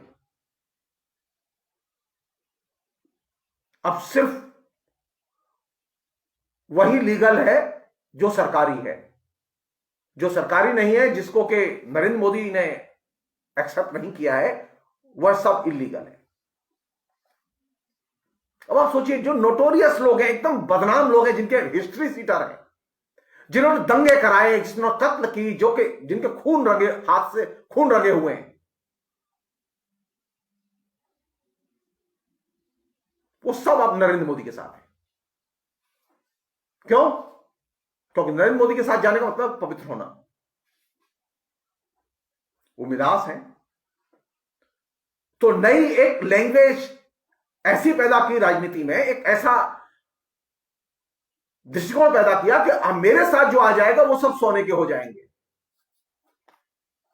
और उनके साथ जो रहेंगे वो सब बदमाश होंगे, सब कातिल होंगे, सब ब्लैक मार्केटियर होंगे, सब 2 नंबर का धंधा करने वाले होंगे। तो जरूरत क्या है, मेरे साथ आओ। जो नई जो भाषा, जो नया जो ताना बाना जो नरेंद्र मोदी ने खड़ा किया वो ये कि वह तर्क और रैशनल फैकल्टी को एक्सेप्ट नहीं करता, और तर्क और रैशनल फैकल्टी का राजनीतिक डिस्कोर्स से एकदम बेदखल हो जाना, यह सबसे बड़ी दुर्घटना है। और इस दुर्घटना के लिए, इस एक्सीडेंट के लिए कौन जिम्मेदार है? सिर्फ नरेंद्र मोदी। सारे विज्ञापन। अब आप यहां से देखिए, एक छोटी सी चीज उदाहरण दे रहा हूं मैं आपको।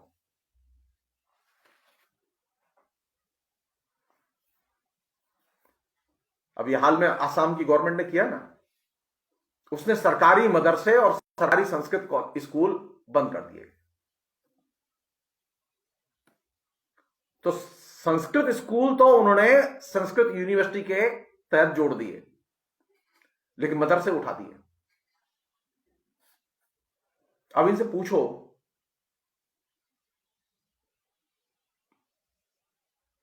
कि मदरसे में जो बच्चे, गरीब बच्चे जो पढ़ने जाते थे, वो कहां जाएंगे?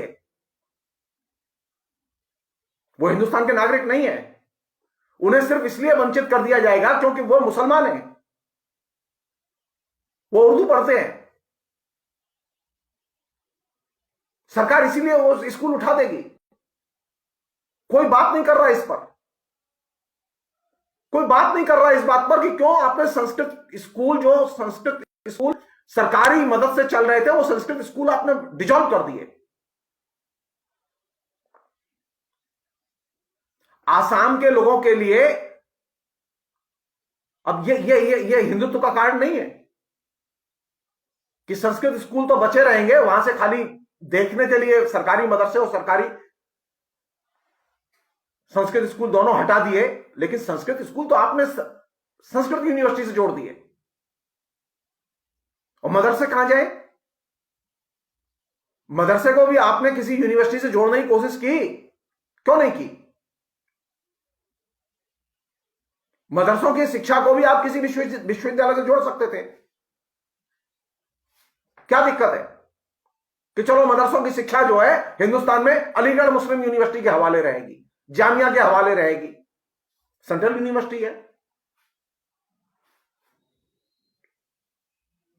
मदरसे अब कैसे चलेंगे? वो अब निजी मदद से चलेंगे।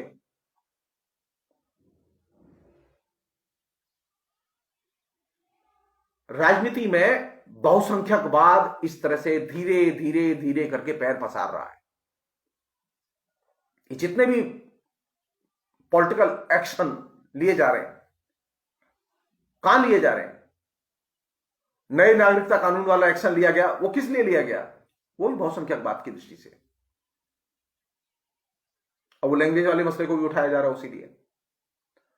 तो नरेंद्र मोदी ने जो सबसे बड़ा जो विमर्श तैयार किया अपने भाषणों के जरिए और उनके अपनी कल्चर के जरिए, वो विमर्श अल्टीमेटली हिंदुस्तान के सांस्कृतिक बहुलतावाद और हिंदुस्तान का जो वैचारिक बहुलतावादी जो परिदृश्य है उसको सीधे चुनौती देता है।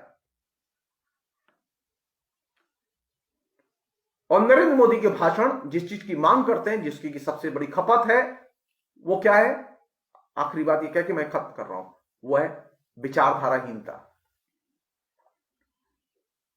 नरेंद्र मोदी का अनुयायी होने का मतलब है विचारधाराहीन होना।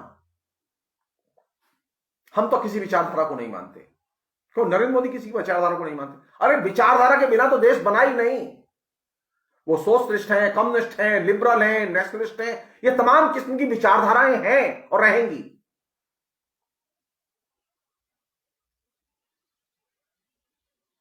लेकिन नरेंद्र मोदी के भाषण की जो विचारधारा है वो कौन सी विचारधारा है? वो नकारवादी विचारधारा है, अविवेकवाद पर टिकी हुई विचारधारा है, जिसमें तर्क के लिए और रैशनल फैकल्टी के लिए कोई जगह नहीं है। नरेंद्र मोदी की जो भाषा है, उस भाषा की ब्यूटी है कि वहां भाषा जो बनाई गई है वह रूपकों की और धर्म की भाषा है। यह ऐसी भाषा है जिसका के आर्थिक आधार पर, सामाजिक वास्तविकता के आधार पर आप परीक्षण कर ही नहीं सकते। आप कोई भी एक चीज ले लीजिए जो कि नरेंद्र मोदी ने डिक्लेयर की हो और उसे जाके जस्ट व्यवहार में देख लीजिए। ये प्रधानमंत्री किसान योजना के तहत जो राहत पहुंचा रहे हैं उसमें घोटाला हुआ है। 12,000 करोड़ रुपया ऐसे लोगों को पहुंचा दिया गया जिन लोगों ने के कोई वो एग्जिस्ट नहीं करते, खाते एग्जिस्ट नहीं, वो एग्जिस्ट नहीं करते, वो लोग समाज में कहीं फेक है। नरेंद्र मोदी अपनी बटन दबाते हैं तब पैसा निकलता है बैंक से। कौन जिम्मेदार है इसके लिए? कोई बैंक का मैनेजर नहीं। आपकी बटन दबती है तब खाते में पैसा जाता है, आपकी बटन नहीं दबती तो खाते में पैसा नहीं जाता।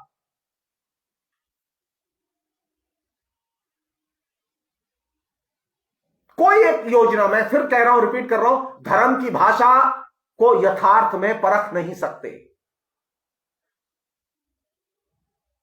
धर्म की भाषा को आर्थिक आधार पर परख नहीं सकते। नरेंद्र मोदी की भाषा को भी आप भारत के आर्थिक आधार के आधार पर परख नहीं सकते। जो ही आर्थिक आधार से मैच करने जाएंगे, तुलना करने जाएंगे, तो आप पाएंगे कि नरेंद्र मोदी जो कह रहे हैं उसका वास्तविकता से कोई संबंध नहीं है।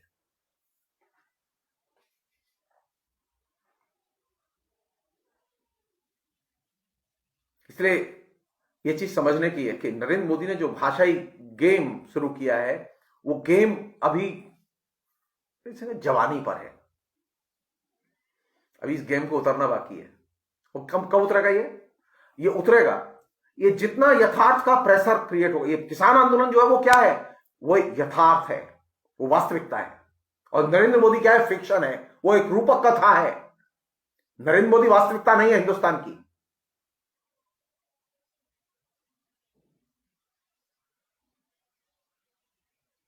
नरेंद्र मोदी सिर्फ एक रूपक कथा है। हिंदुस्तान की वास्तविकता है जो कि हिंदुस्तान के बॉर्डर पर खड़ी है, दिल्ली के बॉर्डर पर खड़ी है, वो है किसान। लाखों किसान आंदोलन कर रहे हैं। कैसे समझ में आएगा ये? किसानों की जमीनी हकीकत को देखकर समझ में आएगा या नरेंद्र मोदी के भाषण से समझ में आएगा जिसमें कि जमीनी हकीकत होती ही नहीं है? तो नरेंद्र मोदी की भाषण कला को, नरेंद्र मोदी के किसी भी भाषण को सुनते समय प्लीज सिर्फ एक चीज पर ध्यान दें, उसकी अंतर्वस्तु पर ध्यान दें। उसमें जो तथ्य कहे गए हैं उन तथ्यों के जीवन के साथ में कोई संबंध है कि नहीं है, उस पर ध्यान दें। अगर विकास हुआ है तो देखो कि विकास सचमुच में हुआ है कि नहीं हुआ है। बेरोजगारी घटनी चाहिए, उद्योग धंधे खुलने चाहिए, बाजार चंगा होना चाहिए। तो ये तो कुछ नहीं हुआ। और ये सब कोरोना के पहले हो चुका है, कोरोना तो बाद में आया। तो नरेंद्र मोदी ने एक ऐसी भाषा पैदा की है, एकदम काल्पनिक भाषा है, एकदम अधिनायकवादी भाषा है, जो कि लोगों को गोलबंद तो करती है लेकिन लोगों को दिमागी तौर पर गुलाम बनाती है। उनमें मातहत भाव पैदा करती है, उनमें कट्टरता पैदा करती है। और यही कट्टरता अल्टीमेटली हम सब लोगों के लिए मुसीबत बन गई है। कायदे से होना चाहिए था, समाज में जो लोग रह रहे हैं उनके बीच में भाईचारा होना चाहिए था। अरे नरेंद्र मोदी प्रधानमंत्री हैं, रहे, कोई दिक्कत नहीं है, लेकिन आपस में शत्रुता हो गई है, एक दूसरे पर विश्वास नहीं करते, एक दूसरे के खिलाफ में हम लोग एकदम जहर उगलने लगे हैं। यानी ऐसी भाषा विकसित हुई है, एक ऐसा फॉलोअर विकसित हुआ है जो कि भाईचारे का ही शत्रु है। यानी आप जो ही नरेंद्र मोदी से डिसएग्री हुए, आप देशद्रोही घोषित हुए। और कौन घोषित कर रहा है? आपका भाई, आपका बेटा, आपका पड़ोसी, जिसके आपके साथ में लिविंग यानी जीवंत संबंध है। तो नरेंद्र मोदी ने एक ऐसी स्थिति पैदा की है कि आप आपस में ही लड़ते रहिए। तो ये नई जो फिक्शन की भाषा है, धार्मिक भाषा है, ये रूपक की भाषा, इस रूपक की भाषा ने सामाजिक टकराव को और ज्यादा बढ़ाया है। और ये चुनौती की जगह है। इसलिए बार बार यथार्थवादी भाषा के इस्तेमाल की जरूरत है। रूपक की भाषा, इरेशनल भाषा, ऐसी भाषा जो कि तर्क को स्वीकार न करे, विवेकवाद को स्वीकार न करे, ऐसी भाषा को एक्सेप्ट करने की जरूरत नहीं है। तभी हम नए सिरे से इस पूरे के पूरे जो परिदृश्य है इसको बदल सकते हैं, अन्यथा नहीं बदल पाएंगे। नरेंद्र मोदी बहुत ताकतवर है, वो कन्विंस कर देंगे। और इससे भी ज्यादा जरूरी क्या है, जैसे मैं कोशिश करता हूं, मुझे किसी ने कहा थोड़ी बोलने के लिए आप सब लोग सब इंटेलेक्चुअल लोग हैं, पढ़े लिखे लोग हैं, इंटेलिजेंट लोग हैं, आप सब लोग बोलिए, फेसबुक लाइव पर बोलिए, आप स्टैंड लीजिए, आप अपने तरीके से जैसे भी हो सके आप सिर्फ यथार्थ बताइए। अगर आप यथार्थ बताएंगे तो आप तय मान लीजिए नरेंद्र मोदी गायब हो जाएंगे। नरेंद्र मोदी इसलिए एग्जिस्ट करते हैं, नरेंद्र मोदी की भाषा इसलिए एग्जिस्ट करती है क्योंकि नरेंद्र मोदी ने एक फिक्शन की भाषा, एक नकली भाषा, एक काल्पनिक भाषा लोगों के जेहन में और व्यवहार में उतार दी है, और हम लोगों ने बोलना बंद कर दिया है। बोलिए, लिखिए। ये जो कट पेस्ट की लैंग्वेज है, कट पेस्ट की कल्चर है, इसमें मत जाइए, क्यों कट पेस्ट की लैंग्वेज वो गूंगों की भाषा है, वो गुलामों की भाषा है। कट पेस्ट करने से बचिए, लिखिए। जितना आप लिखेंगे, आप चाहे गांधी के दृष्टिकोण से लिखिए, चाहे आप नेहरू के दृष्टिकोण से लिखिए, लेकिन लिखिए। लिखने के अलावा और लिखकर प्रतिवाद करने के अलावा और लिखकर यथार्थ को बताने के अलावा आपके पास कोई विकल्प नहीं है। क्योंकि अब जो सरकार है, जिसके मुखिया नरेंद्र मोदी हैं, उस सरकार ने यथार्थ को लिपिबद्ध करना बंद कर दिया है। उस सरकार के दबाव में मीडिया के एक बहुत बड़े हिस्से ने यथार्थ को देखना बंद कर दिया है। यह स्थिति बदलने में टाइम लगेगा, बदलेगी, ऐसा नहीं कि नहीं बदलेगी। ये जो किसान अब आ चुके हैं, कल मजदूर भी आएंगे, छात्र नौजवान भी आएंगे, ये तमाम समुदाय आएंगे, आंदोलन होंगे और बढ़ेंगे आंदोलन। क्योंकि नरेंद्र मोदी के भाषणों से पेट नहीं भरता। वो एंगेजमेंट तो है लेकिन पेट नहीं भरता। तो जिनके पेट खाली हैं वो लड़ेंगे। आपसे ये गुजारिश है मेरी कि आप लोग लिखिए, कट पेस्ट से बचिए। कट पेस्ट की कल्चर मोदी को मजबूत बनाती है। आप जितना लिखेंगे मोदी उतना कमजोर होंगे।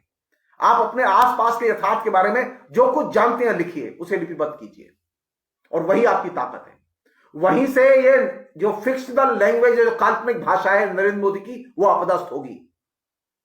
आप लिखिए। फिलहाल इतना ही।